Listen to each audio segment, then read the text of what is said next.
Muy buenos días a todos.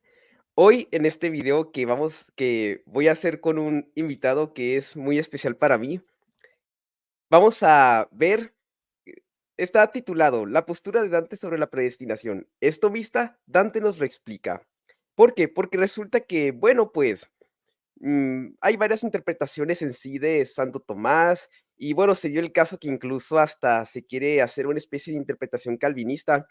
Entonces, para resolver a esta cuestión, quiero traerme a este invitado, que no es nada más y nada menos que Dante A. Urbina. Qué gusto estar al fin en tu canal. Y bueno, esto no lo esperabas, pero yo sí tengo preparado lo que quería decir primeramente. Dame este pequeño espacio. Yo vi que hace no mucho tiempo apareciste en el YouTube, ¿no? Con tu canal La Mente Juan, te vi participar por ahí un poco en otros canales. Eh, no veía con mucho detalle tus intervenciones, pero sí por ahí fragmentos y yo decía, me gusta lo que dice, lo que voy escuchando, me parece interesante, ¿no? Pero es como que todavía no sabía del todo si decir, este muchacho tiene mi confianza, pero veía buenas señales. Hasta que un día yo estaba viendo un video tuyo y te escuché la siguiente frase. Tú dijiste, a mí no me importa si me aprueban o me critiquen. A mí lo que me importa es amar a Dios. Cuando tú dijiste esa frase, me quedé convencido, ¿no? Y entonces este video se va a compartir también en mi canal, Dante A. Urbina, y yo invito a todos mis suscriptores a que sigan también el trabajo de mi amigo en su canal La Mente de Juan. En el título de la versión de este video colgado en mi canal van a encontrar arrobado el canal de La Mente Juan. Lo invito a seguir su trabajo. Él está bien formado en filosofía, se está formando en filosofía en una buena línea tomista y procura ser fiel al magisterio. Si quieren seguir algún filósofo, es bueno seguir un filósofo que sea tomista y que sea fiel al magisterio. Eso es lo que requerimos los católicos. No confusión de un pseudotomismo o unas confusiones sobre el magisterio, sino un buen tomismo, bien estudiado, explicado con elocuencia, con cariño, como tú lo haces, con amor a Dios y fiel al magisterio. Te doy el pase. Muchas gracias, Dante, por tus comentarios. Entonces, si quieres podemos, continuar con el tema. Perfecto. Vamos con la temática, entonces, directamente. Miren, como bien ha presentado aquí nuestro amigo, eh, se viene dando una desinformación sobre lo que es la postura tomista. A partir del debate que sostuve recientemente sobre predestinación, se está planteando como que existiera una sola forma de ver a Santo Tomás de Aquino y encima una forma ilegítima, porque se la distorsiona leyendo con lentes calvinistas. Se quiere imponer una lectura calvinista ya no solo de la Biblia. Los calvinistas ya no solo nos quieren imponer la lectura calvinista de la Biblia, sino una lectura calvinista de Santo Tomás de Aquino.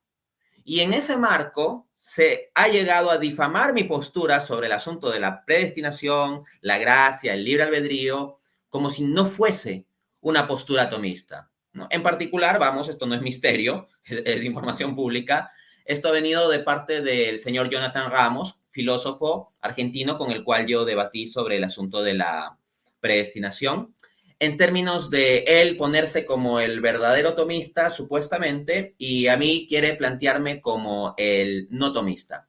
En el propio debate que sostuvimos, yo le mostré, uno, que estaba leyendo a Santo Tomás con lentes calvinistas, y dos, le mostré textos adicionales de Santo Tomás donde la visión completa de Santo Tomás no cuadra con la lectura calvinista que se nos quiere vender. Pero quiero anotar unas precisiones rápidas sobre esta desinformación que se está dando respecto al tomismo. Uno, el señor Jonathan Ramos confunde el ser tomista con el ser conforme con su lectura calvinista de los textos tomistas. Su postura no es propiamente tomista, sino más bien una versión pseudotomista de la herejía jansenista. ¿Qué es la herejía jansenista? La herejía jansenista es una herejía que surgió posterior a Calvino, poco luego del calvinismo, y que no pretendía, sino era una suerte, entre comillas, de calvinismo católico. Querían plantear una suerte de calvinismo católico. Entonces, Ramos no les está presentando tomismo. Ramos les está presentando un pseudotomismo jansenista. ¿Ok? Punto 2. Yo hablo claro. Ya saben que yo hablo claro, solo que me voy a dirigir contra las ideas, no contra las personas, pero con las ideas soy frontal. ¿Por qué? Por amor a las almas. Porque hay personas sencillas y sinceras que pueden ser confundidas por extrañas filosofías o teologías. Y en asuntos tan cruciales como el asunto de la salvación, no es de caridad cristiana el permitir que haya confusión. Y si uno tiene los conocimientos para salir al frente y ayudar a que no haya confusión entre las almas, tiene que hacerlo. Así como lo ha estado haciendo también mi buen amigo aquí en su canal, donde ha realizado algunos videos haciendo aclaraciones previas sobre el tomismo, el semipelagianismo, el molinismo, ¿no? Para que no te la cuenten, pues. Segunda precisión. Incluso dentro del marco católico, ya dejo fuera lo que son distorsiones calvinistas o jansenistas, ¿no? Pero incluso dentro del marco católico, no todo el debate sobre la predestinación se reduce a bañesianos versus molinistas. Ustedes seguro sabrán sobre la llamada controversia de Auxilis, una controversia que se dio poco luego de la Reforma dentro del marco de mismos teólogos católicos, fundamentalmente el lado, podríamos llamar, tomista bañesiano, que era principalmente de los dominicos, y el lado molinista asociado a los jesuitas. Y pues hubo como ahí una batalla intelectual entre ambos, pero dentro del marco católico. Ahora bien, eso es una simplificación por si acaso, o sea, no se piense que las dos únicas posturas son el tomismo bañesiano y el molinismo. Existen otras opciones. En primer lugar, existen formas no bañesianas de tomismo. O sea, existe la posibilidad de sostener un tomismo no bañesiano, porque el bañesianismo no es necesariamente equivalente a tomismo puro y duro. Es una interpretación interesante, respetable del tomismo, ok, pero no es que es el tomismo o la postura tomista. Es más, dentro de los propios autores bañesianos, tomistas bañesianos, hay matices, hay también sus divergencias y sus debates internos. No se lo vea como una postura monolítica. Y aparte de la postura bañesiana y molinista, en la misma época de la controversia de Auxilis también surgió la postura congruista. La postura congruista sostenida por autores como Francisco Suárez o San Roberto Bellarmino, doctor de la Iglesia. De hecho, es interesante notar, este dato histórico es importante, que no tenemos en esa época del debate entre tomistas y bañesianos ningún doctor de la Iglesia que haya sido 100% bañesiano. Lo que tenemos es que los doctores de la Iglesia de esa época en que se discutían esas cosas más o menos sobre la predestinación, estoy hablando de finales del siglo XVI, siglo XVII, un poco el siglo XVIII, los autores que estuvieron más o menos en ese marco y que son doctores de la Iglesia, San Francisco de Sales, San Alfonso María Ligorio y San Roberto Bellarmino, tuvieron una visión sobre el asunto de la predestinación mucho más parecida a lo que aquí vamos a presentar que al tomismo bañesiano. Y totalmente lejos del calvinismo y lejos del jansenismo o de cualquier pretendido pseudotomismo o pseudoagustinismo jansenista. ¿Ok? Entonces, esto es importante tenerlo en cuenta. O sea, los doctores de la Iglesia, aquellos reconocidos como los mejores enseñando la doctrina, tienen una visión sobre la predestinación más parecida a lo que aquí vamos a presentar, también como visión tomista. La última precisión que quiero hacer es que cada vez se da mayor realce en el mundo académico actual en las discusiones sobre tomismo y predestinación a la postura que vamos a presentar el día de hoy. O sea, si uno se entera de cuáles son los avances académicos y lo que están discutiendo los tomistas al máximo nivel, no quedándose en autores de hace solo décadas o siglos, sino viendo las discusiones actuales de los mejores académicos de tomismo, lo que encontramos es que se está exponiendo muchos matices sobre la postura bañesiana. O sea, eso de que la postura bañesiana sea necesariamente idéntica a la correcta interpretación de Santo Tomás es una posibilidad, sí, pero no es un asunto cerrado. Y más bien, la visión que vamos a presentar aquí está obteniendo bastante eco en el mundo académico actual. Esas son las precisiones que quería hacer, digamos, como primera sección de nuestro diálogo. Te doy el pase por si quieres agregar o ampliar algo. Sí, de hecho es interesante que incluso existe lo que se llama el neobayesianismo. Por ejemplo, Jacques Maritain tuvo una que de hecho él pertenece a la corriente del tomismo no determinista, que así se le llama a esta nueva corriente que es tomista perfectamente, que se basa en Santo Tomás, pero que no es bayesiana, con el padre Nicolás. Y así tuvo una especie de polémica porque, pues, el padre Nicolás era neobayesiano y Jacques Maritain, pues, era de esa nueva corriente. Pero el mismo Jacques Maritain, o sea, reconoce que no es un total bayesiano porque sino que es más mitigado. Entonces, incluso hay que tener en cuenta que hay neobayesianismos, que dentro del molinismo incluso podrían haber diferencias o así, entonces, que no se vea todo como algo monolítico así de que no, es que esto es el bayesianismo total y esto el molinismo total, sino que hay matices, como decía Dante. Exacto, y eso lo sabe bien Juan porque ha investigado académicamente los últimos avances y discusiones sobre el asunto.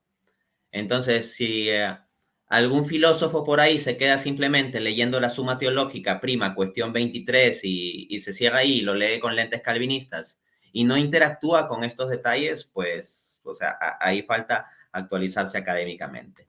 Listo, vamos al siguiente punto entonces. Vamos a plantear un marco más amplio de la visión tomista. Y sobre este asunto vamos a echar mano de un verdadero filósofo serio, verdaderamente tomista, el profesor Agustín Echevarría. Déjenme presentarles al profesor Agustín Echevarría. Él es doctor en filosofía por la Universidad de Navarra, director del Departamento de Filosofía de la Universidad de Navarra. Hago un paréntesis ahí.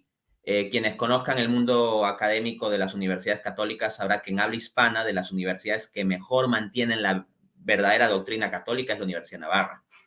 Porque hay muchas universidades que se pueden llamar católicas, pero que en la práctica están muy llenas de modernismo, lamentablemente. Si hay alguna universidad, ninguna universidad es perfecta, vamos, pero si hay alguna universidad que en general se ha mantenido en buena línea de fidelidad al magisterio, que es una universidad que se puede reconocer como un buen baluarte intelectual católico, es la Universidad de Navarra. Pues bien, el profesor Agustín Echevarría es director del Departamento de Filosofía de la Universidad de Navarra. Asimismo, ha realizado estancias de investigación en la Universidad de Oxford, en la Universidad de Münster y la Universidad de Innsbruck. Y ha publicado artículos académicos sobre temas de tomismo en relevantes revistas como Religious Studies, The American Catholic Philosophical Quarterly, Studium y Anuario Filosófico. Quienes sepan del mundo académico, de las revistas indexadas y el mundo de Scopus, sabrá que, por ejemplo, la revista Religious Studies está en cuartil 1, lo cual significa que es de las revistas académicas más reputadas del planeta.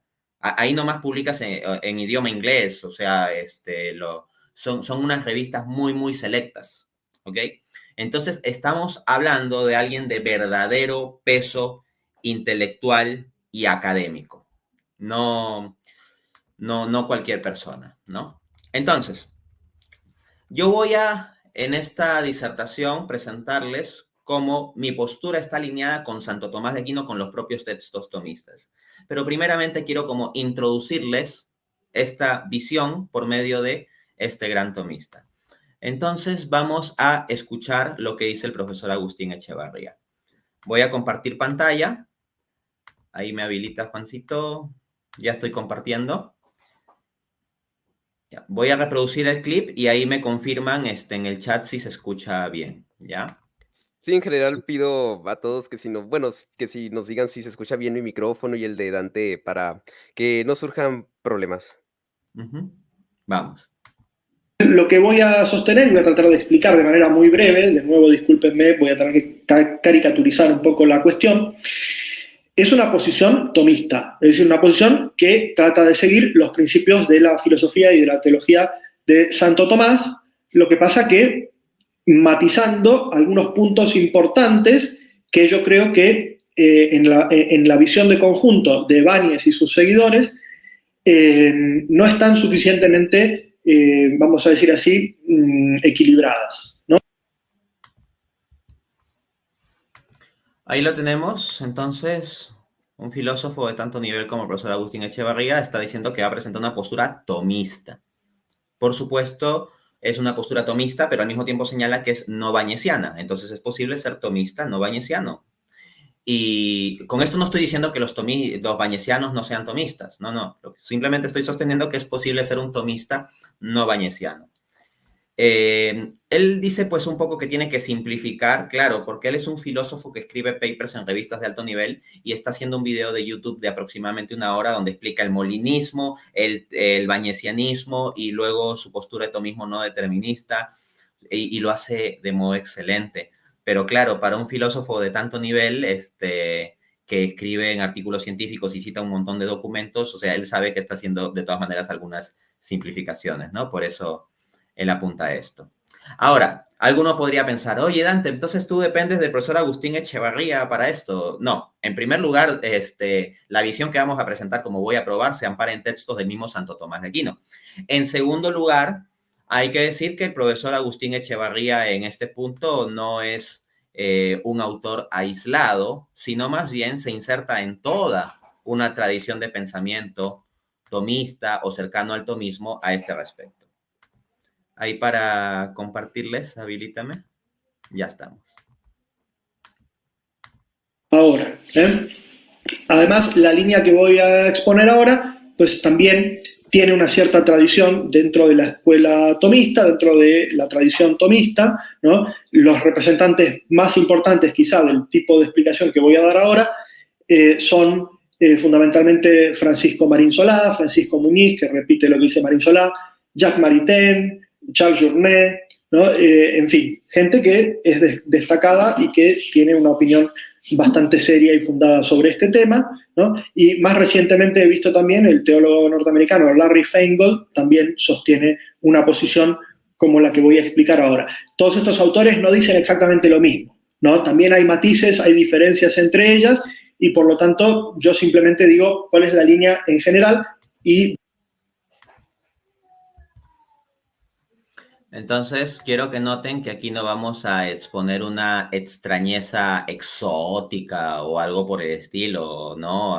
O sea, hay una tradición tomista vinculada a esto. Pero no solo eso, sino que esta visión está amparada en los propios textos de Santo Tomás de Aquino. Vamos a escuchar brevemente también al gran profesor Agustín Echevarría a este respecto. Compartimos de nuevo. Bien.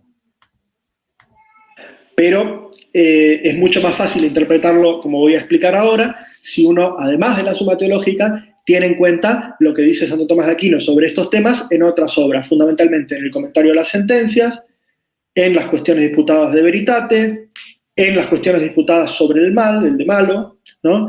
En el comentario a la carta a los romanos, etcétera, etcétera. Si uno ve las obras de Santo Tomás en su conjunto y lee lo que dice sobre este tema que llamamos de auxilis en todas esas obras, puede hacer una interpretación que yo creo que es equilibrada y que va en la línea de lo que voy a explicar ahora.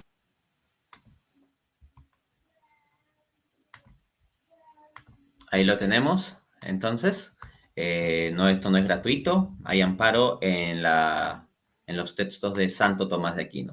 Ahora, resumidamente, ¿qué dice esta postura? Vamos a escucharlo en un breve clip, la explicación fundamental de qué dice esta postura tomista sobre el asunto de la predestinación. A ver, ahorita te digo para compartir. Y luego de esto te doy pase para que... Ya está. Se puede decir que Dios quiere, real y seriamente, que todos los hombres se salven, y como quiere que todos los hombres se salven, da a todos los hombres una naturaleza ordenada al bien, como explica Santo Tomás en De Veritate, y da todos los auxilios suficientes que correspondan, sean de orden natural, sean de orden sobrenatural, para que si la criatura no resiste, si la criatura no pone impedimento, entonces alcance la salvación gracias, merced a esa gracia o esos auxilios que Dios le ha dado. De tal manera que si la criatura finalmente alcanza la salvación, ha sido todo por iniciativa amorosa de Dios. Y si no alcanza la salvación, ha sido por su propia iniciativa de rechazo de los auxilios divinos, de rechazo de la moción, de esa no consideración de la regla que pone impedimento. Entonces, acá tenemos la visión. Dios establece su plan de predestinación teniendo en cuenta la respuesta de las personas a su gracia, como lo que es el numeral 600 del Catecismo de la Iglesia Católica. Entonces, si la persona no resiste, la gracia fructifica por sí misma, intrínsecamente, y la persona se salva. ¿Y por qué se salva? Por gracia, por gracia. La persona no es que esté añadiendo algo de suyo a esa moción, simplemente es que no la resiste. No es que le añada nada ontológico, positivo, adicional o de actualidad a la moción. Simplemente no resiste y la moción fructifica por sí misma. La moción me refiero a cómo Dios nos mueve hacia el bien, hacia la salvación, hacia arrepentirnos. Cuando escuchen el término moción, quiero que lo vean en esos términos. O sea, puede sonar como muy abstracto la noción tomista emoción, pero véanlo, si es cuando Dios mueve tu corazón, la emoción tomista es cuando Dios mueve tu corazón a que te arrepientas, a que le pidas perdón, a que quieras hacer el bien a los demás, a que creas, a que quieras defender la fe, a que quieras perseverar hasta el final, a que rechaces el pecado. Eso es la emoción, ¿ok? Entonces, esa emoción es intrínsecamente eficaz en el sentido de que tiene su eficacia desde sí misma y no desde el hombre. El hombre simplemente es que no la resiste y la emoción fructifica por sí misma. Si se salva por gracia. Pero en el caso del que se pierde, haciendo la asimetría entre la línea del bien y la línea del mal, en el caso del que se pierde no es que Dios no le dio gracia o no le dio moción o no le dio moción salvífica. Dios realmente da moción salvífica también a las personas que se pierden, pero estas rechazan, resisten y si persisten en ello, se condenan. En ese sentido, el numeral 1037 del catecismo apunta a esto, o 1027 o 1037, ¿no? Que lo citaba en el debate, que hay que persistir en este rechazo para perderse, pero eso puede pasar y lamentablemente pues todo apunta a que con no pocas personas pasa. El que se salva por gracia y el que se pierde porque resistió a esa gracia. No sé si quisieras ahí complementar a algo. Sí, esto tiene todo el sentido del mundo porque Dios, o sea, enseña a Santo Tomás que es la causa primera de todo el ser. Y el ser, como se, es convertible con el bien, por ende, del bien. Entonces, ese rechazo a la gracia, en el fondo, pues se basa en tú, como dice Jacques Maritain, en hacer la nada, en tú poner el no ser. Y eso es lo que propiamente puede hacer la criatura, poner el no ser. Y de hecho, incluso si recuerdan las 5 vías de Santo Tomás de Aquino, hay una primera vía llamada la vía del primer motor inmóvil. Bueno, resulta que precisamente para que yo me actualice de la potencia de actuar al acto, pues necesito que Dios me mueva. Entonces, claro, pues obviamente si uno no puede arrogarse de que, es que yo por mí mismo, yo hago el ser de la acción buena y es como que Dios pues simplemente es un espectador o así. No, verdaderamente Dios fue el primer motor de esa acción, la primera causa de todo el ser, de todo lo bueno de esa acción. Por eso Dios tiene toda la gloria, nadie le niega la gloria a Dios, pero a la vez, precisamente dice Santo Tomás, a ver, para ponerlo de manera algo simple, ¿quién es ¿qué autor es más poderoso? ¿Aquel que puede hacer un carro lento, estropeado, que corre bien lento, o aquel que puede hacer el auto más potente, más rápido? ¿A quién alabarían más? Pues al que hace el auto más potente, al más rápido. Bueno, entonces, ¿quién le da más gloria a Dios? Aquel que cree que la criatura no puede hacer nada por sí misma, que, o sea, en el sentido de que ella no tiene que colaborar en nada, Dios tiene que hacer toda la obra sin la causa segunda, o se manifiesta más la causalidad y la gloria enorme que tiene Dios, precisamente dándole a la criatura la capacidad de obrar por sí misma, la libertad. ¿Quién glorifica más a Dios? Oye, me encanta esa perspectiva. Qué bien planteado. El tomismo da la gloria a Dios. Qué bonita explicación. Digamos que en cierto modo lo tenía en cuenta, pero no lo había visto tan claro como lo estás explicando ahorita, ¿no? Claro, porque la causa primera, que es Dios, tiene la gloria, no restando la causalidad de las causas segundas, sino sosteniendo, habilitando, actualizando la causalidad propia de las causas segundas y que las causas segundas, es decir, nuestra participación como seres humanos, sea real, sostenida y habilitada y sea al mismo tiempo libre y tenga mérito, porque Santo Tomás de Aquino en Summa Theologica, Prima Secunde, cuestión 114, dice que la criatura racional se mueve a sí misma a actuar por su libre albedrío y por ello tiene mérito. Pues bien, Dios es capaz de crear criaturas con libre albedrío que tengan mérito y eso muestra más gloria de Dios, claro, da toda la gloria a Dios. En cambio, en el calvinismo, como bien dices, pues Dios sostiene una situación en donde Él tiene que causar todo de modo determinista y la causalidad de las causas segundas queda meramente como algo instrumental o vacío u ocasional, ¿no? Entonces, es el tomismo el que da toda la gloria a Dios. Aquí alguien dice, ¿no? Pero Ramos no dice que Dios creó malo al hombre, sino que el hombre se hizo malo por el pecado. No tiene sentido lo que dicen. A ver, nosotros no estamos diciendo que bajo el calvinismo necesariamente pues Dios sea el autor explícito o directo del mal. Pero dense cuenta de lo siguiente. Dios, bajo el calvinismo, crea hombres que sabe que van a ser totalmente depravados. Es más, Él mismo ordena esa caída. Porque, como cité en el debate Institución de la Religión Cristiana, libro 3, capítulo 23, Juan Calvino mismo dice que Dios no solo previó o preconoció que iba a suceder la caída de Adán y con ella la de toda su posteridad, sino que Él la ordenó. A su vez, en Institución de la Religión Cristiana, libro 1, capítulo 18, Juan Calvino dice que Dios no solo muestra su eficacia en los elegidos, sino que fuerza a los réprobos a hacer lo que desean. Entonces, de todas maneras, ahí tenemos unas declaraciones curiosas de Calvino. Pero bueno, vamos, podemos tomar la frase Ramos, ¿no? Que él decía, yo puedo ser pecador por mí mismo, no necesito que Dios me haga pecador. Ok, pero el Dios del calvinismo, sabiendo que hay personas que se van a hacer pecadores por sí mismos, no les provee ninguna ayuda. No les provee ninguna ayuda. Sujeta a todos a desobediencia, pero tiene misericordia solo de algunos. En cambio, en la visión tomista que les vamos a presentar, es conforme a Romanos 11:32. Sujetó a todos a desobediencia para tener misericordia de todos. Otra cosa es que algunos rechacen esa misericordia. Y en Romanos 11:22, unos pocos versículos atrás, se dice, mira pues la bondad de Dios para contigo, si permaneces en esa bondad, de lo contrario serás cortado. De hecho, ese capítulo de Romanos capítulo 11 se puede interpretar a la luz de esta visión tomista que estamos presentando.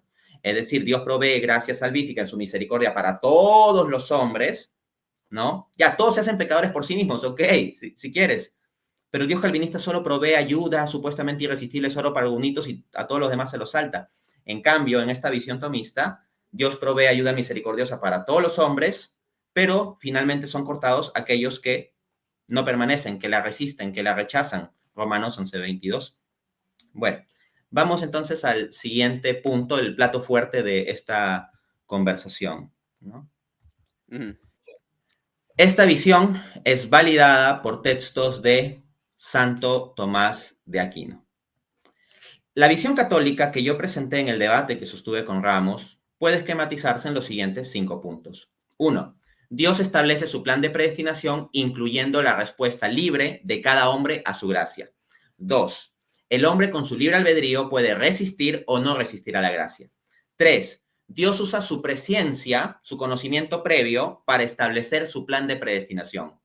4. Dios no predestina a nadie para que vaya al infierno, sino que solo va allí el que persiste en rechazar la gracia. 5. Dios hace provisión de gracia salvífica incluso para los que se van a perder. Así que estos están rechazando gracia que Dios realmente les proveyó. Entonces voy a pasar a demostrar que mi postura es tomista, mostrando cada uno de estos 5 puntos tal como lo dije en el debate, y a continuación les voy a leer textos de Santo Tomás de Aquino y ahí los vamos a ir comentando con Juan. Entonces voy a compartir el primer clip de video del debate. A ver, hasta el 14:59.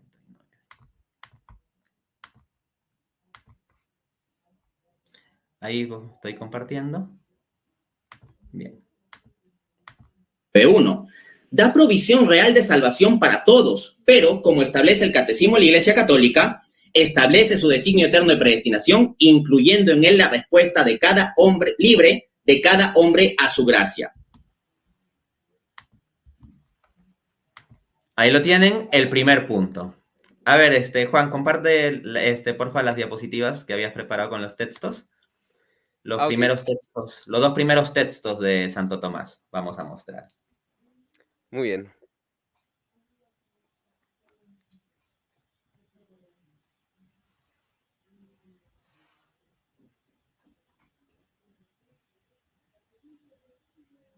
Por ahí alguien pregunta en el chat, ¿no? ¿La no resistencia a la gracia no es un don de la gracia? Sí, es un don de la gracia. Yo nunca he negado eso. De hecho, en el debate afirmo que es un don de la gracia también, pero no irresistible.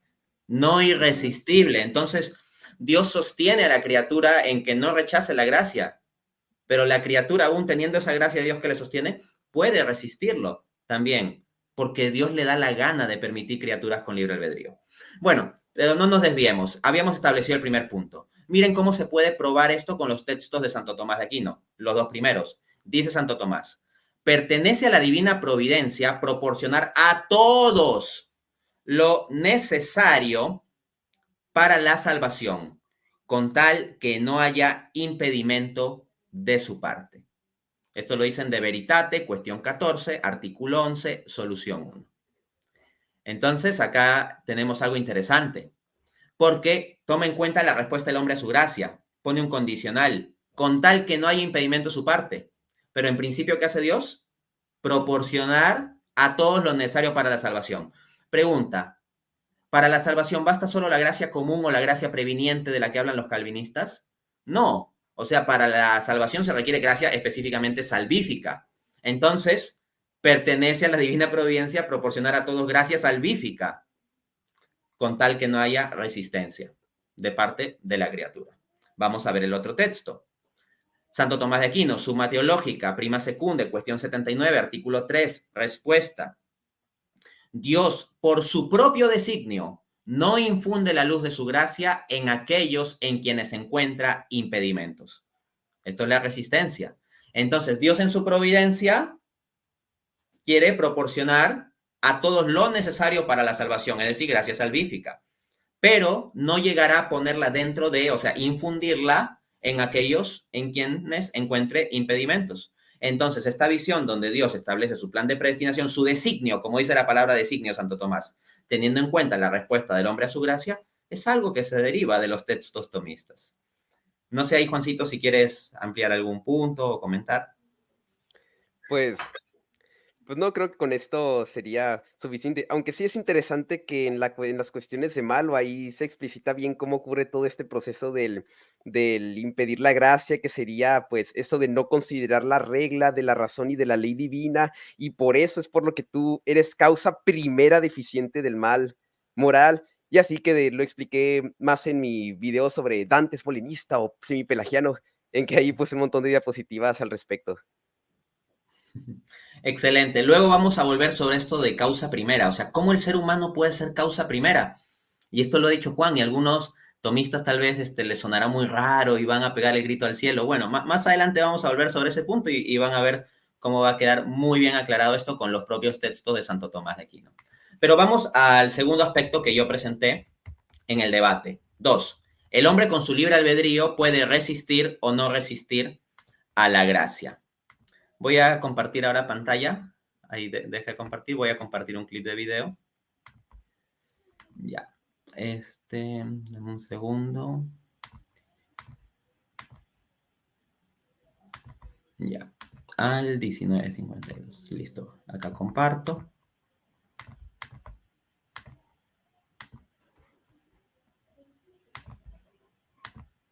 Vamos. En contraste, la visión católica nos muestra un Dios verdaderamente soberano al que le ha dado la soberana gana de establecer un plan de predestinación teniendo en cuenta la respuesta libre de las criaturas, la respuesta libre del libre albedrío, que puede resistir o no resistir a la gracia. Véase Concilio de Trento, Decreto sobre la Justificación, Canon 4. Entonces, ahí tenemos, el libre albedrío puede resistir o no resistir a la gracia. A ver, Juancito, vamos de nuevo con los textos tomistas. Dice Santo Tomás de Aquino, Suma contra Gentiles, libro 3, capítulo 159, numeral 2. Está en el poder del libre albedrío el impedir o no impedir la recepción de la gracia. Ojo, Santo Tomás no solamente dice que está en el poder del libre albedrío impedir la recepción a la gracia y que Dios irresistiblemente lo tiene que romper. No, no, no. Sino dice que está en el poder del libre albedrío no solo el impedir, sino también el no impedir. El no impedir, o sea, el rechazar o no rechazar la gracia. Vamos con el siguiente texto de Santo Tomás. Sí, muy bien.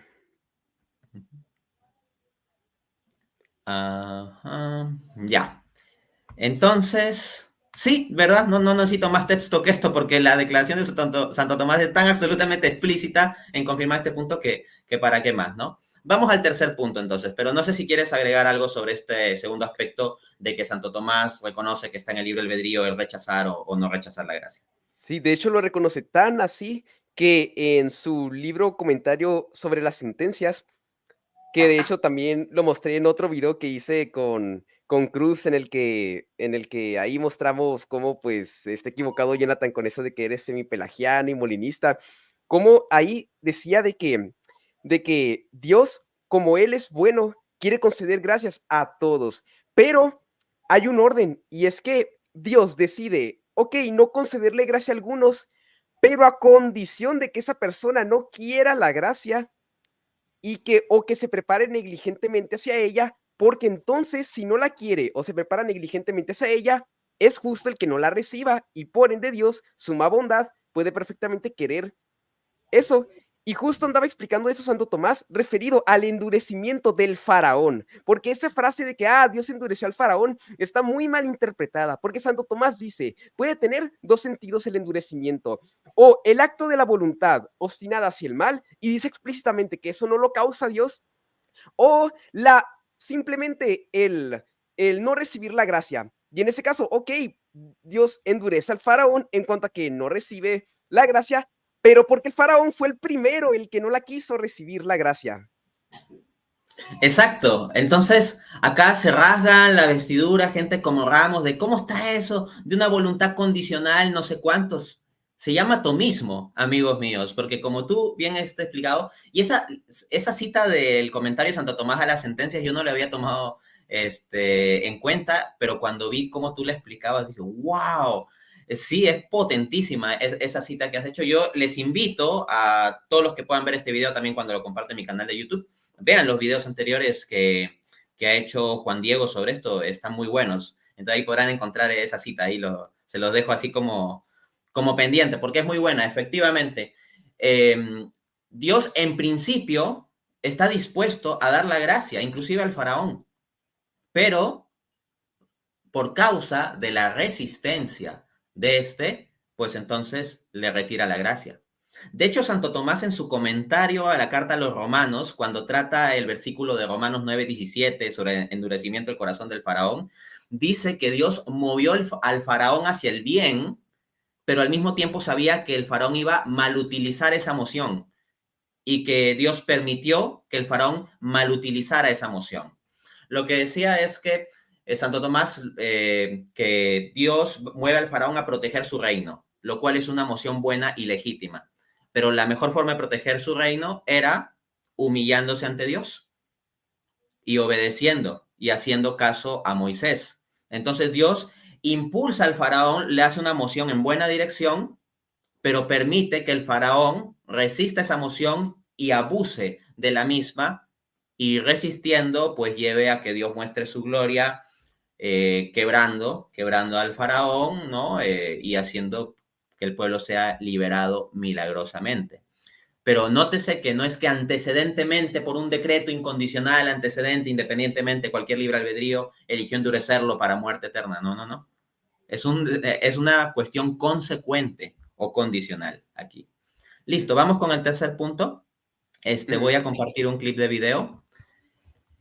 El tercer punto sería que Dios usa su presciencia, es decir, su preconocimiento, para establecer su plan de predestinación. Eso se los voy a mostrar aquí. Voy a compartir pantalla. Ahí, deja de compartir la diapo para yo poder compartir. Ajá, el clip de video. Ya. Con sonido.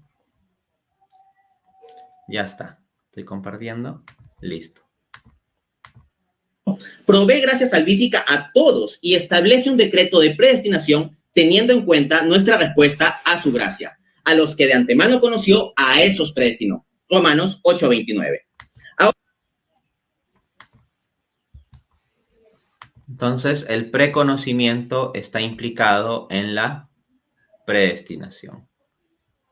Ahí lo tenemos. Vamos a explicar un poquito más este punto con los textos de Santo Tomás de Aquino. Miren, ahí ya lo tienes proyectado, perfecto. Santo Tomás dice en su comentario la carta a los Romanos, numeral 702, el preconocimiento difiere conceptualmente de la predestinación, porque el preconocimiento implica solo el conocimiento de las cosas futuras, mientras que la predestinación implica causalidad respecto de ellas. En consecuencia, Dios tiene preconocimiento incluso de los pecados, pero la predestinación se relaciona con los bienes salvíficos. Entonces, ojo, Santo Tomás no está diciendo, el concepto de preconocimiento al final es lo mismo que predestinación y preconocimiento es una elección amorosa. Porque Ramos iba con esa línea interpretativa, que cuando se habla en Romanos 8:29 del preconocimiento de Dios a los que de antemano conoció, Ramos decía, ese preconoció significa elección amorosa. Pero eso no es ser un tomista coherente, porque Santo Tomás de Aquino acá está diciendo que tiene preconocimiento incluso de los pecados. Y si vamos a seguir esa línea calvinista, entonces llegaría la implicancia de que Dios tiene una ciencia de aprobación o elección amorosa de los pecados. Eso sería una aberración, lo cual demuestra que Ramos no es tomista aquí. Sigamos, siguiente texto. Santo Tomás de Aquino dice, las obras de los hombres son contingentes. Contingentes, amigos, se refiere a que pueden ser o no ser, ¿no? Las obras de los hombres son contingentes, puesto que dependen del libre albedrío. Luego, Dios conoce lo contingente futuro. Suma Teológica Prima, cuestión 14, artículo 13. Entonces, Santo Tomás en la cita anterior está asociando preconocimiento a predestinación, pero explicando también que preconocimiento y predestinación son distintos. Y luego en la siguiente cita está explicando que Dios tiene preconocimiento de las acciones libres. Ahora bien, ¿esas acciones libres pueden incluir el rechazar o no rechazar la gracia? Sí, por lo que ya demostramos en el punto anterior. Y encima se confirma por la siguiente cita de Suma Teológica, Prima, cuestión 24, artículo 3, respuesta. La tercera que aparece allí. Leo. Dios sabe que alguien primero es ordenado a la vida eterna y después no, porque se aleja de la gracia. Esta cita es destructiva para el calvinismo. Ramos en el debate se centraba en leer la Suma Teológica Prima, cuestión 23, pero ¿por qué no profundizó también en la cuestión 24 que habla sobre el libro de la vida? Y cuando habla sobre el libro de la vida, Santo Tomás habla de personas que primero están como ordenadas a la vida eterna y después no. Entonces, no es una preordenación incondicional e irresistible, porque una persona puede estar inicialmente ordenada a la vida eterna y Dios lo sabe y lo tiene en cuenta en su libro, porque eso está discutiendo Santo Tomás en la cuestión 24, y luego Dios también sabe que después esta persona ya no va a estar ordenada a la vida eterna. Pero ¿cuál es la razón que da Santo Tomás? No dice porque Dios incondicionalmente le dio la gana de no darle la gracia o quitarle la gracia. No. Lo que dice Santo Tomás es que después no, o sea, ya no está ordenada la vida eterna, después no, porque se aleja de la gracia. O sea, pone la condición en la persona que resiste. ¿Listo, Juan? No sé si ahí quieres también agregar algo. Pues, no, creo que con esto queda bien claro. Excelente. Yo sí quiero hacer una aclaración adicional, que es que yo no me refiero con esto, ojo, a que la predestinación sea un mero preconocimiento pasivo de Dios sobre las obras autónomas del hombre. O sea, yo no afirmo eso. En el debate, si ustedes ven el minuto 15, verán que yo explícitamente digo que no es mi postura que la predestinación sea un mero preconocimiento pasivo de Dios sobre las acciones de los hombres con su solo libre albedrío. Yo simplemente estoy diciendo que Dios tiene en cuenta la resistencia o no resistencia de las personas a su gracia, nada más. Y no digo que esa resistencia o no resistencia sea la causa primera, por si acaso. Ni siquiera estoy diciendo que la resistencia o no resistencia del hombre a la gracia de Dios sea la causa primera en este designio. No, la causa primera es Dios que nos antecede con su gracia, como también indica en el debate. Vamos ahora al cuarto punto.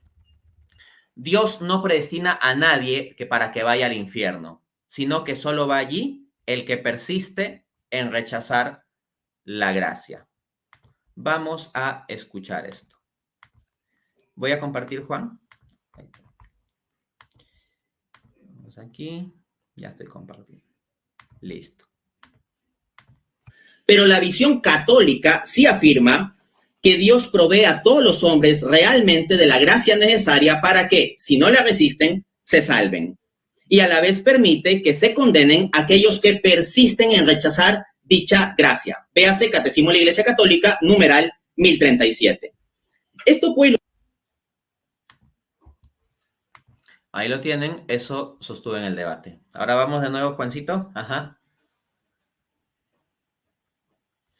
A ver, sí, acá lo tenemos. Entonces, textos de Santo Tomás de Aquino que validan esta visión.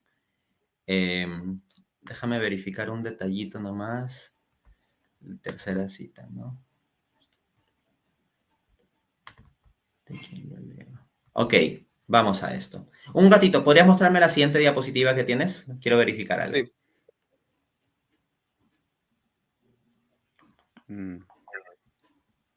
A ver.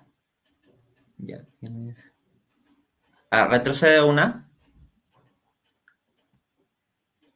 Ya.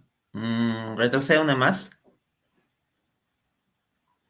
Esta era. Ya, sí, esta es. Vamos a ver. Miren, amigos, lo que dice Santo Tomás.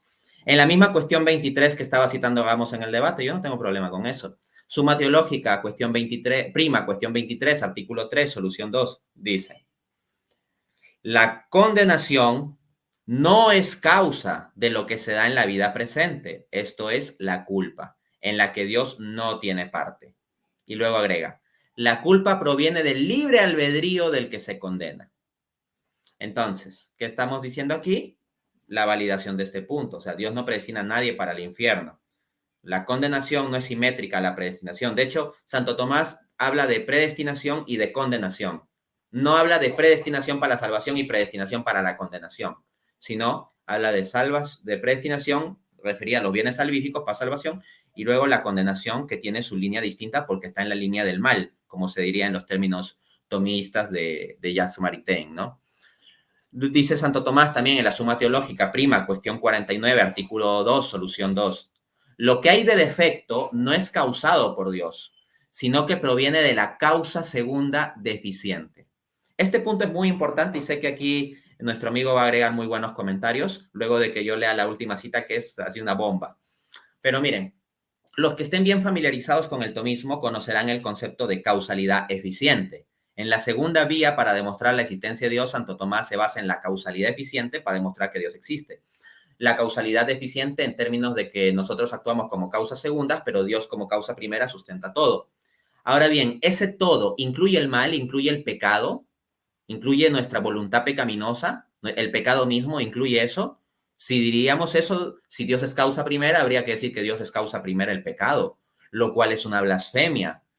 Entonces, noten cómo Santo Tomás introduce una nueva categoría. Al comienzo de la Suma Teológica hablaba de causa eficiente. Eso es en la línea del ser convertible a la línea del bien, como bien señalaba nuestro amigo al comienzo. Por eso este diálogo yo lo quería tener con alguien que sepa filosofía, para que se pueda complementar bien el lenguaje. Pero acá Santo Tomás no habla de causa eficiente. Cuando está hablando sobre el mal, habla de causa deficiente. Y el ser humano sí puede introducir deficiencia. Y esa deficiencia, para que el ser humano se condene, la introduce el hombre, no Dios. Y vamos a la cita que es una bomba. Suma Teológica, prima secunde, cuestión 112, artículo 3, solución 2. Miren esta cita. La causa primera de la pérdida de la gracia está en nosotros, mientras que la causa primera del otorgamiento de la gracia está en Dios. ¿Se acuerdan hace un rato que Juan había hablado de la causa primera, que el hombre sería como la causa primera del pecado? Entonces uno dirá, oye, pero ¿cómo está esto de que el hombre es causa primera si causa primera es Dios? No eres tomista.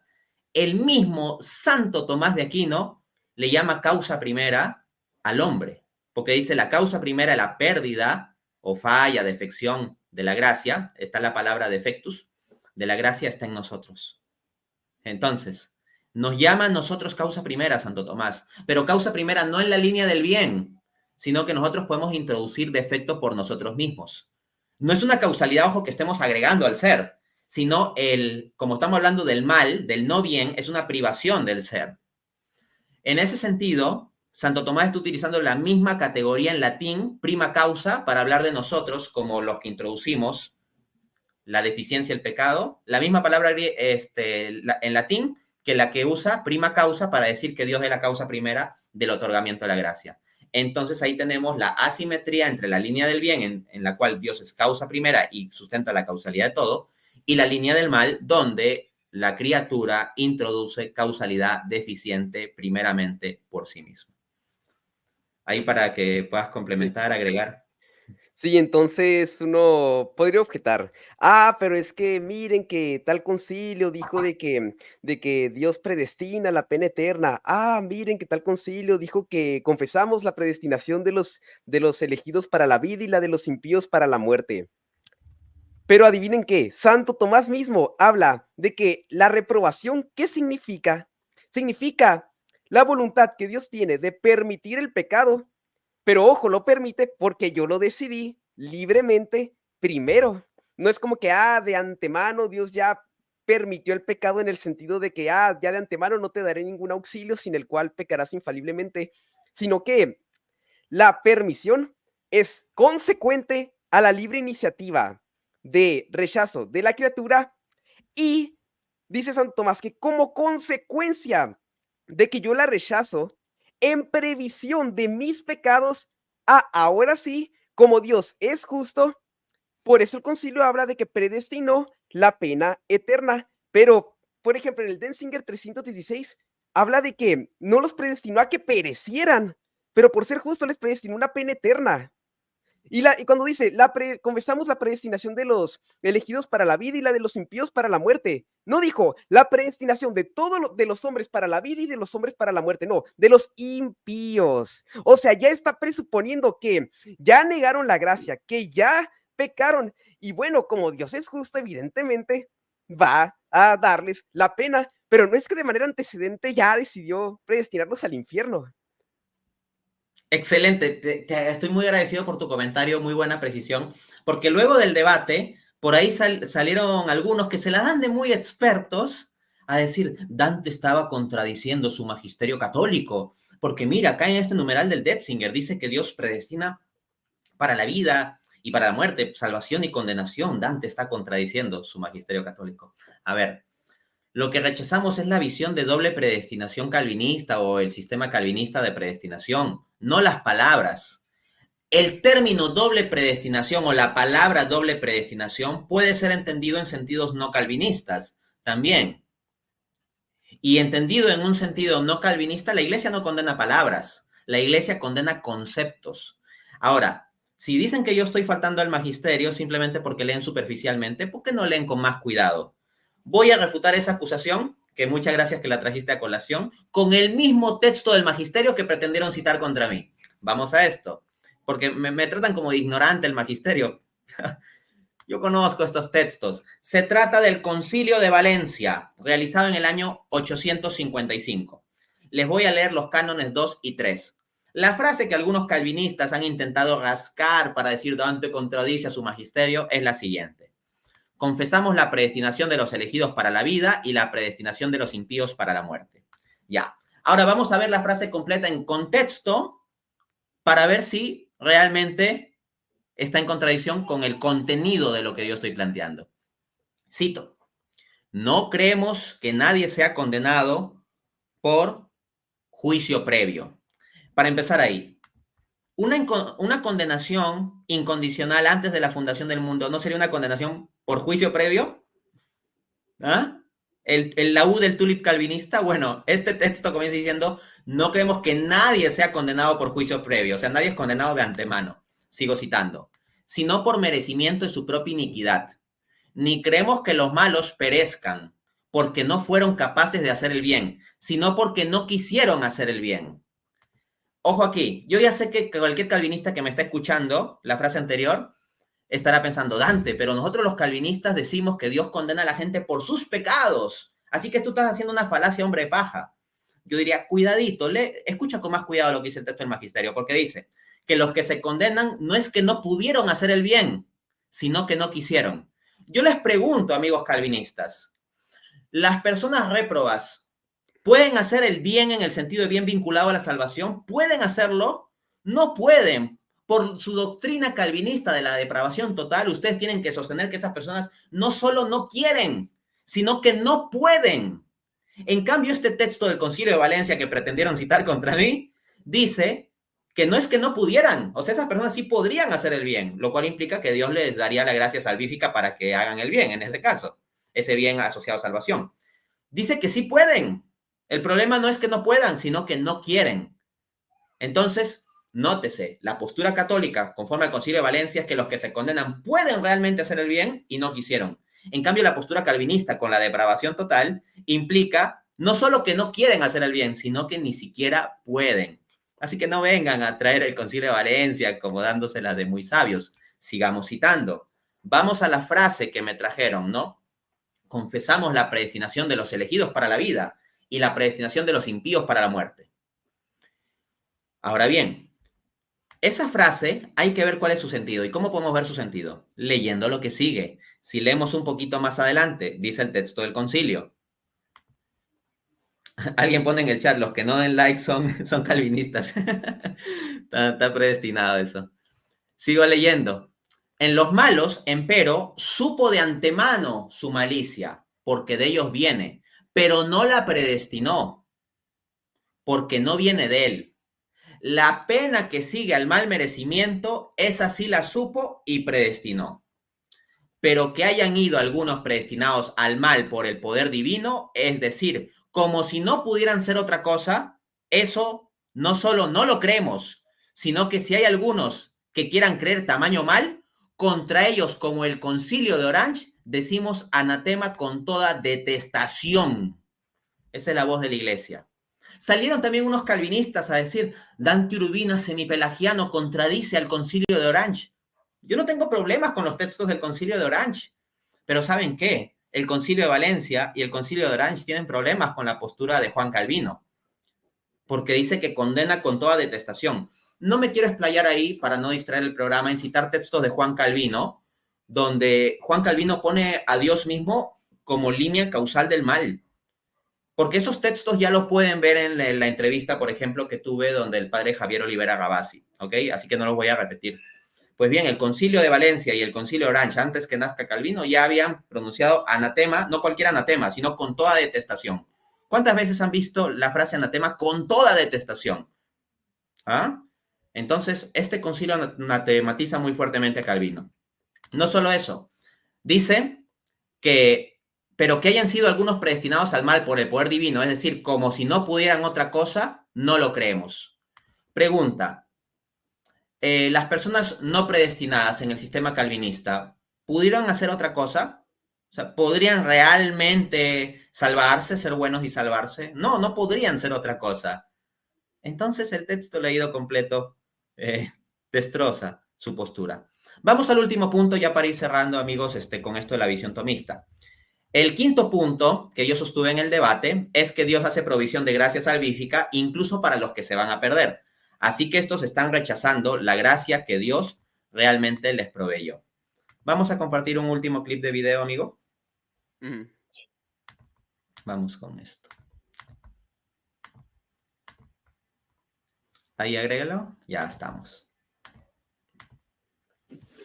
De este modo, en la visión católica, el que se salva por gracia. Y el que se condena porque rechazó esa gracia, pese a que Dios realmente se la proveyó. Esa es la visión que estoy sosteniendo sobre la predestinación. Y es tomista. Vamos con los textos, amigo. Muy bien.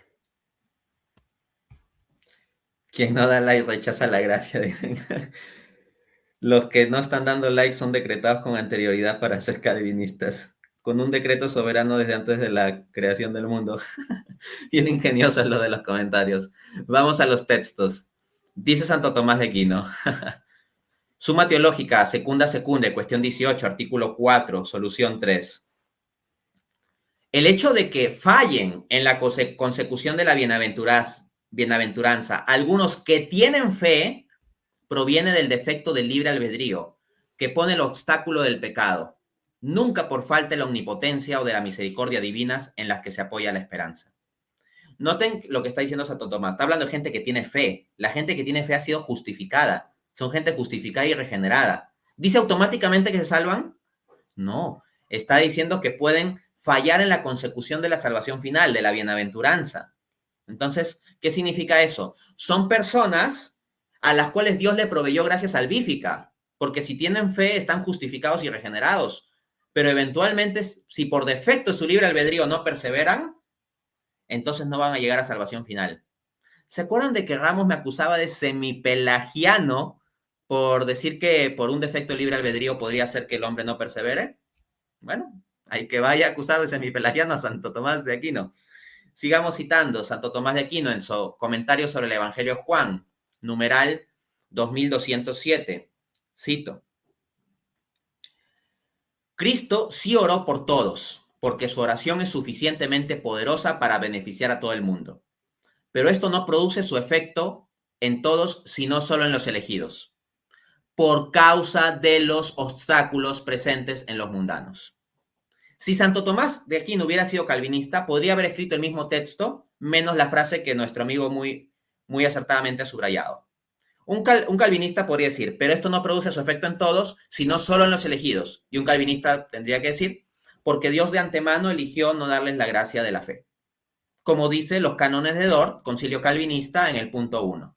Pero Santo Tomás no dice que por un decreto antecedente, incondicional, hay gente descartada, sino dice que no hace su efecto en todos, sino en los elegidos, por causa de los obstáculos presentes en los mundanos. ¿Qué significa esto? Dios está dispuesto a dar gracia salvífica a todos, hace provisión en su oración de Cristo de gracia para todos, pero ¿cómo se configuran los elegidos? Teniendo en cuenta que va a haber personas que van a rechazar la gracia, que van a poner obstáculos. Última cita, Santo Tomás de Aquino. Comentario sobre el Evangelio de Juan, numeral 937. Si el corazón humano no se eleva, no es por falla de quien lo eleva, sino por causa de un obstáculo en quien no es atraído o elevado. Ramos últimamente ha venido con el cuentito de que esta visión que estamos presentando es la de un Dios fracasado. El primero que se le opondría a Ramos contra ese cuentito es Santo Tomás de Aquino, porque acá Santo Tomás está planteando un escenario en el cual el corazón humano no se eleva. O sea, viene la gracia a mover el corazón hacia Dios, pero el corazón al final no se eleva. Y ahí hay un fracaso, una falla, un fracaso. ¿Pero quién es el fracasado? Santo Tomás dice, no es por falla de quien lo eleva, entonces el fracasado no es Dios, sino por causa de un obstáculo en quien no es atraído o elevado. Quien fracasa no es Dios, no es un Dios fracasado, sino es fracasada la criatura que resiste a la gracia de Dios. Así que fracasa el argumento de Ramos de hacer una caricaturización con un Dios fracasado. Es un argumento fracasado ese. Ahora, tal vez uno dirá, bueno, pero si Dios quiere que todos se salven y no todos se salvan, Dios es un Dios fracasado. Es que no han entendido bien la postura tomista. La postura tomista es que Dios tiene una voluntad condicional a este respecto. Dios quiere que todos se salven a condición de que no resistan. De hecho, eso lo decía San Agustín y se lo cité a Ramos en el debate y Ramos fue incapaz de responderme sobre eso. San Agustín en la catequesis a los catecúmenos dice que Dios quiere salvar a los hombres, darles su misericordia a condición de que no resistan. Entonces, Dios tiene un decreto condicional. Dios quiere que todos los hombres se salven a condición de que no resistan. Eso lo podemos sustentar viendo la Biblia en su conjunto. Y esto lo pueden verificar en Juan 1, del 9 al 12. Entonces, Dios tiene un decreto de que quiere que todos se salven a condición de que no resistan. Si no se salvan aquellos que resistieron, ¿está fracasando el decreto de Dios? No, se está cumpliendo 100% porque era un decreto condicional. Y eso también ha sabido explicarlo el profesor Agustín Echevarría. Amigo, ahí si quieres agregar. Pues, claro, y como decía antes, pues, no fracasa porque, ¿por qué? Porque Dios, ¿qué es? Es amor y es justicia. Entonces, acaso Dios está contradiciéndose al, por ejemplo, predestinar una pena eterna, previendo ya el pecado, o al no dar la gracia a alguien, que sería el endurecimiento del segundo sentido? por su rechazo a la gracia. No, porque Él es justo. En su decreto está en que voy a ser misericordioso con el que acepta mi misericordia, los regalos que le estoy dando. Y pues si no los quiere aceptar, pues no queda de otra sino usar de justicia. Es decir, también en el ámbito humano, pues si yo voy a regalarle dinero a una persona pobre y esa persona pobre lo tira a la basura, lo rechaza o lo pierde en apuestas, pues bueno, o sea, es como que la criatura, bueno, en este caso el pobre, evidentemente va a seguir en la miseria y así, pero no porque yo de antemano es como que haya dicho, no te voy a dar dinero, no, es porque es un don y bueno, si ya tú lo rechazas, pues yo no te voy a dar ese otro dinero que tú vas a rechazar porque soy justo, porque tú mismo no quisiste el dinero, o sea, no te voy a atar las manos para que, entonces te voy a atar el dinero en tus manos para que así lo tengas, no, él es justo en que, bueno, si lo rechazas, pues ok, no te lo voy a dar. Sí, ahí ponemos en pantalla completa un momento. Ok, Hay algo que quiero decir y quiero que se me vea más claramente cuando lo diga. Sí, mejor así, que se me vea más de cerca en esto que voy a decir. Reitero, les recomiendo seguir el trabajo de mi amigo en su canal La Mente de Juan. Miren cómo está haciendo la explicación filosófica, con rigurosidad de fuentes, porque él trae fuentes también en lo que habla, citas de Santo Tomás, rigurosidad de fuentes, lo explica con alegría, con pasión, procurando fidelidad al magisterio y al mismo tiempo no enreda las cosas para que todo quede confuso. Está procurando poner ejemplos sencillos, analogías sencillas para explicar los conceptos filosóficos complejos. Entonces, yo les invito que católicos, si quieren formarse en temas filosóficos, yo les sugiero mucho más a un filósofo que pretenda explicar, procure explicar rigurosamente, con fidelidad al magisterio y con analogías sencillas a otros lados donde pueda haber confusión. Vamos a nuestro cuarto punto, el a asunto del ver, magisterio.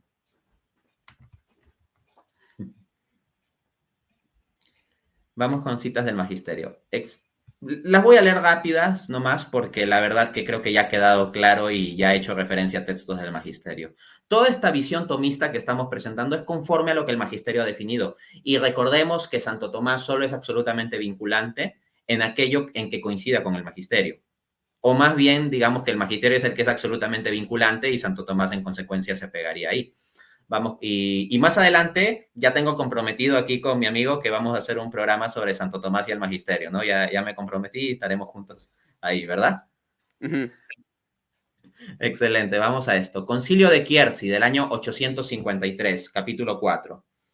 Dice, no hay, hubo o habrá hombre alguno por quien no haya padecido Cristo Jesús. Ahí tenemos la provisión de gracia salvífica para todos.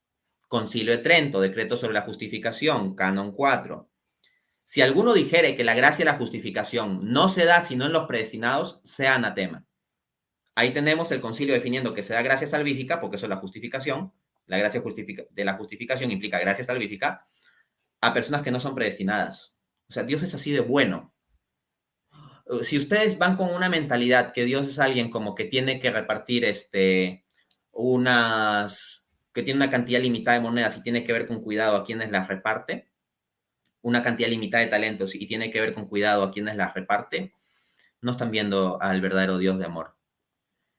El Dios de amor da, aun cuando podamos desperdiciar las cosas, aun cuando sabe que le vamos a dar la espalda. De hecho, les comparto algo devocional. En las últimas 3 semanas, una canción que ha estado haciendo como un pozo, un hueco muy profundo en mi corazón, un hueco de amor, ¿no? Porque a veces el corazón duro siempre hay que irlo ahuecando, así, para que entre el agua del espíritu.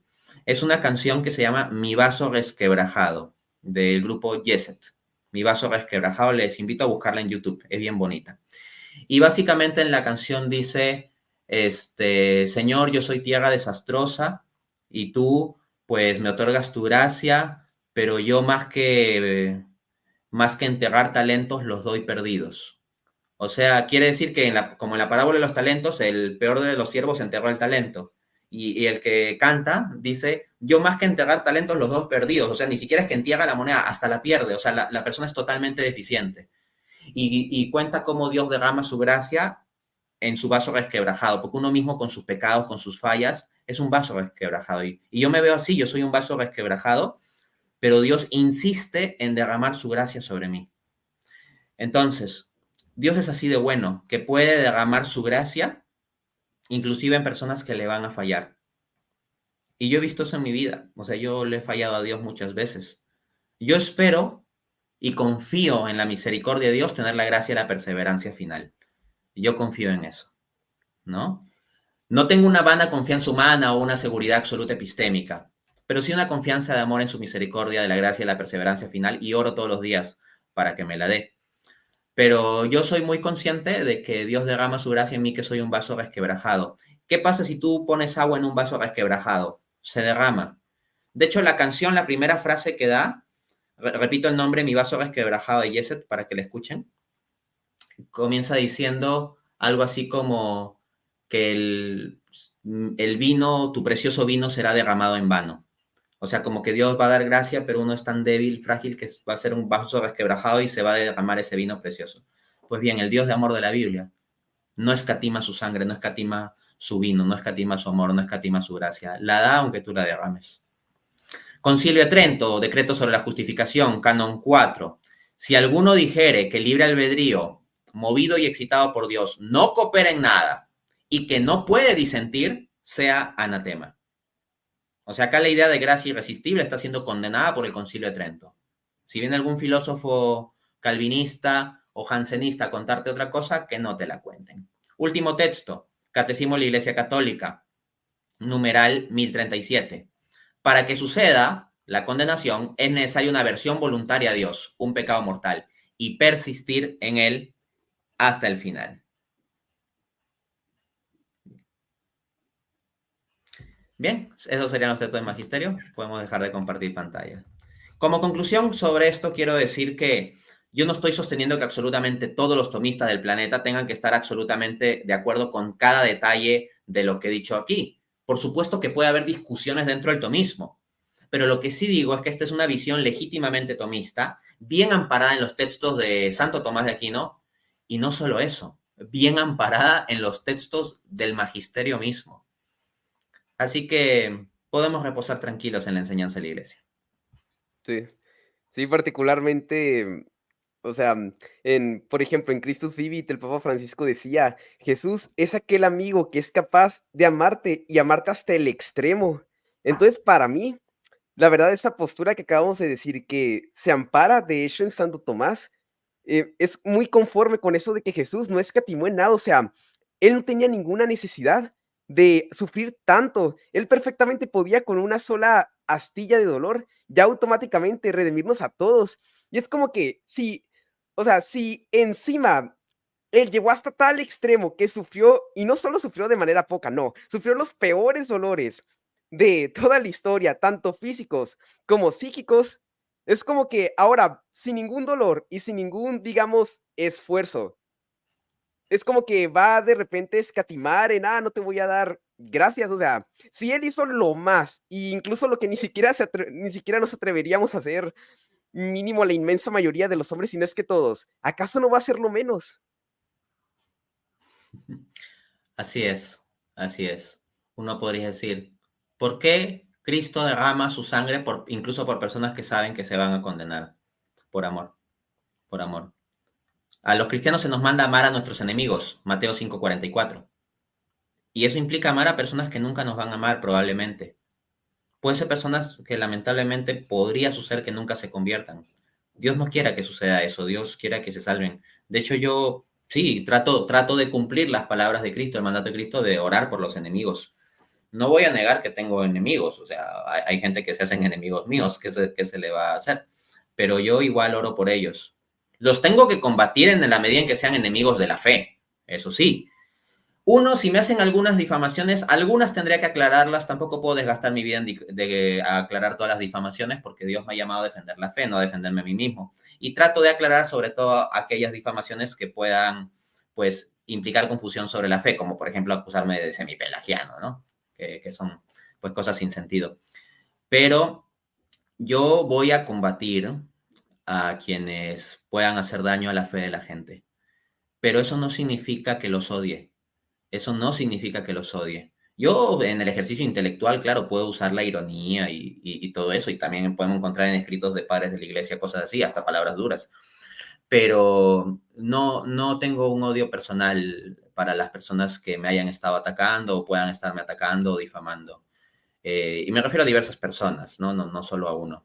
Y quiero que sepan esos que me atacan que igual están en mi oración y yo espero que conforme al plan de Dios que Él tenga pensado, pues finalmente nos podamos encontrar en el cielo y dar un abrazo allí en el cielo. Pero ojo, mientras sigan esparciendo el error, los voy a combatir. Y si es necesario, los voy a combatir todos los días. Pero al mismo tiempo, voy a procurar todos los días orar por ustedes para que nos encontremos en el abrazo del cielo. Sí, lo mismo digo, o sea, al exterior puede parecer de que, Dante o yo los odiamos, o es que, tenemos rencor y así, pero al fin y al cabo son apariencias. En el interior nuestro está el amarlos, y no solo ni siquiera amar a aquellos que pueden ser extraviados por el error, que lamentablemente no es que sean muy poquitos en Latinoamérica, sino que también por amor al que está en el error. Porque resulta que incluso refutar o combatir la posición del que está en el error, ok, puede ser que en el momento, digamos, esté en una posición bien defensiva y así, no voy este Dante que no para de refutarme, pero puede ser que Dios, precisamente valiéndose de esos medios, mueva al corazón de esas personas. Hay algo que se llama la gracia externa, es decir, que Dios no es solo que pueda mover tu voluntad con una gracia interna, que digamos no es que dependa de circunstancias o así, sino que por medio de circunstancias puede mover tu voluntad hacia un acto sobrenatural como sería el llegar a la plenitud de la fe y el llegar y el amar a los enemigos, etcétera. Excelente, sí, es un muy buen punto, ¿no? Esto que has hecho, esa distinción, ¿no? Sobre también esa gracia, se le puede llamar en cierto modo así, ¿no? Esa gracia externa. Sí, es algo que yo muchas veces he tenido en cuenta cuando procuro hacer la voluntad de Dios. O sea, yo le digo a Dios, Señor, en la oración, muéveme a saber qué es lo que tengo que hacer. Pero a veces uno no lo ve tan claro y le digo a Dios, oh Señor, sino también pon circunstancias externas que lleven a que yo tenga que hacer lo que tú quieres que yo haga. Porque a veces uno va a tener una emoción interna donde como que sientes que Dios claramente te dice, haz esto o no hagas esto, una emoción interior. Pero hay veces donde no está tan claro, pero Dios también controla el mundo exterior, ¿no? Y entonces Dios ahí en su soberanía va acomodando cosas y como que te lleva a cierta dirección porque Él lo va acomodando, ¿no? Él es muy, muy misericordioso. Bueno, Sí, de hecho, de mi incluso parte eso. Ah, sí, de hecho, incluso, se oye una objeción que dice de que, es que si Dios no determina la criatura, pues, básicamente como si fueran marionetas o así todo el autor del drama, entonces Dios se le escaparía de las manos y entonces, por ejemplo, si la nodriza de San Agustín, que es el ejemplo que pone Jacques Maritain, decidiera ahorcarlo, entonces, pues, se frustraría el plan de Dios y así la criatura, digamos, sería casi que la omnipotente, capaz de frustrar a Dios. No, ¿por qué? Porque de el acto de elegir, por ejemplo, en este caso, ahorcar a San Agustín y en la ejecución, hay un mundo de distancia. Dios puede perfectamente que en ese momento mover las cosas de tal forma que llegue Santa Mónica y le interrumpa, que le dé una gracia que se arrepienta. O sea, pueden haber miles, miles y miles de cosas que Dios puede hacer, aunque se salve la libertad de rechazar la gracia, para que el plan de Dios no quede totalmente frustrado, como si nosotros pudiéramos así ser casi que omnipotentes cambiadores del plan de Dios. Entonces, en ese sentido, no estamos negando que Dios siga siendo el soberano de la historia, que su providencia siga afectando a todos. Excelente. Veo que has leído también el artículo del profesor Agustín Echevarría, ¿no? Donde él hace ese desarrollo, que es un artículo que tiene su nivel académico, es un artículo denso y muy rico de leer. El artículo del profesor Agustín Echevarría, a ver, les voy a dar el nombre, porque una cosa es lo que el profesor ha explicado en video, pero otra cosa es ya. Y otra cosa es lo que está en su artículo académico, que es bastante más denso, ¿no? El artículo se titula Jacques Maritain contra el tomismo bañesiano. Agustín Echevarría, artículo del año 2009. quien quiera meterse hacia un dolor filosófico, hacia fondo, de dolor de cabeza, pero al mismo tiempo un disfrute filosófico de ir entendiendo, métase a ese artículo, ¿no? Y como bien dices, o sea, afirmamos que Dios es Señor, desde el tomismo estamos dando toda la gloria a Dios, y miren cómo este esquema tomista implica que toda la gloria es para Dios, pero no tiene las implicancias calvinistas que son deshonrosas para el Dios de amor. Creo que es una muy buena síntesis en la cual podemos reposar.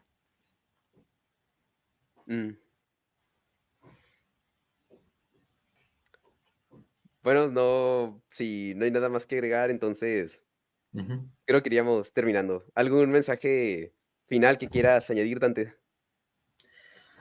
Que me ha gustado cómo ha ido perfilándose esta conversación en el sentido de que hemos comenzado hablando de textos y filosofía y tradición, historia, citas y conceptos filosóficos, pero mientras hemos ido avanzando, hemos llegado a la clave.